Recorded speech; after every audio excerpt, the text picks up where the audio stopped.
এই যে আজকে যে কুইরা শাক রান্না করব। আসসালামু আলাইকুম এভরিওয়ান। যে কুইরা শাক ভাজি রান্না করব, ভাজি করব, রান্না করব মাছ দিয়ে। কুন্দলি ছিলিয়ে মানে এমনি পরিষ্কার করে তারপর ধুয়ে নিলে ভালো হয়। কুন্দল তো এমনি পানি ওঠে, মানে কাটতে কুটতে ধুইলে পানি উঠবো প্রচুর, এমনি পানি ওঠে। কুন্দল এমনি কাটলাম, আজ এই মাছ দিয়ে রান্না করব। দুন্দল মানে আগে মানে পরিষ্কার করে উপরেটা, পরে ধুইয়া পরে এমনি কাটবে।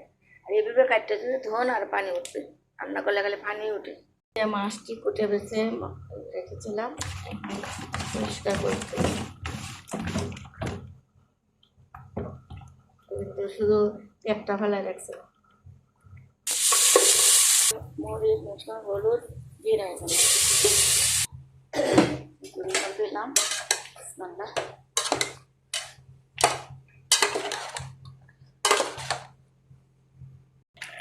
মাছ দিয়েছি।